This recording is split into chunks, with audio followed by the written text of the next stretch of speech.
Unlike the jolly obese American Santa, St. Nicholas is painfully thin and dresses not unlike the Pope, topping his robes with a tall hat resembling an embroidered tea cozy.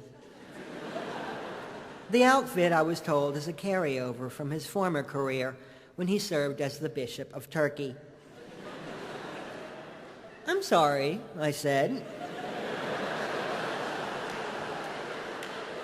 "But could you repeat that?"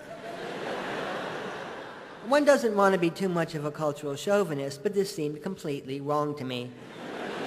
For starters, Santa didn't used to do anything.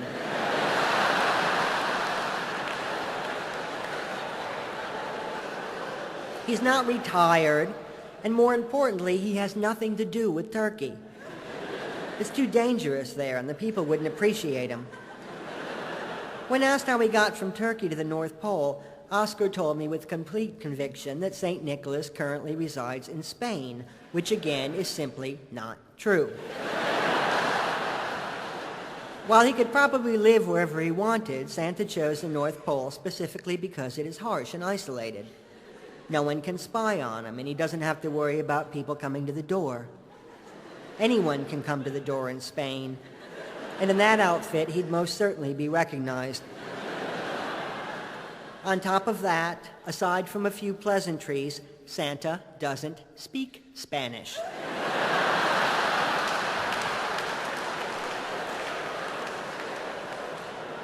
"Hello, how are you? Can I get you some candy?" Fine, he knows enough to get by.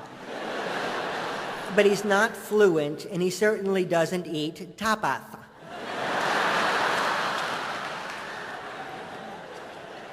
While our Santa flies in on a sled, the Dutch version arrives by boat and then transfers to a white horse. The event is televised, and great crowds gather at the waterfront to greet him. I'm not sure if there's a set date, but he generally docks in late November and spends a few weeks hanging out and asking people what they want. "Is it just him alone?" I asked, "or does he come with some backup?" Oscar's English was close to perfect, but he seemed thrown by a term normally reserved for police reinforcement. "Helpers," I said. "Does he have any elves?" Maybe I'm just overly sensitive, but I couldn't help but feel personally insulted when Oscar denounced the very idea as, quote, grotesque and unrealistic.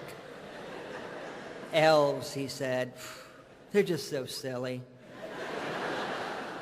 The words silly and unrealistic were redefined when I learned that St. Nicholas travels with what was consistently described as 6 to 8 black men.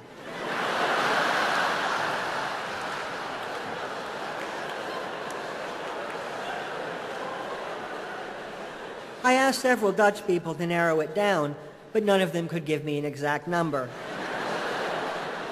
It was always 6 to 8, which seems strange considering they've had hundreds of years to get a decent head count.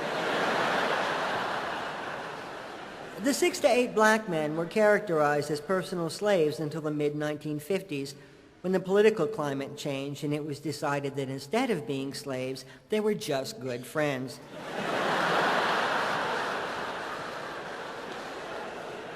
I think history has proven that something usually comes between slavery and friendship.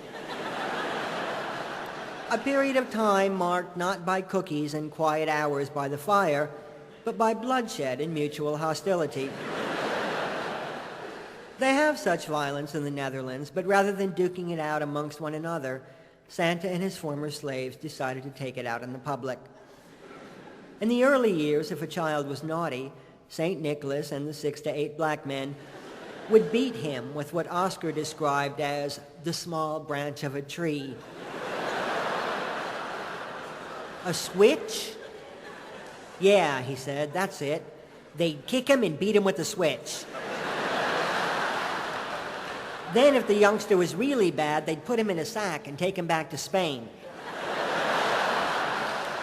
"Wait a minute, St. Nicholas would kick you?" "Well, not anymore," Oscar said. "Now he just pretends to kick you. He considered this to be progressive, but in a way I think it's almost more perverse than the original punishment. I'm going to hurt you, but not really. How many times have we fallen for that line?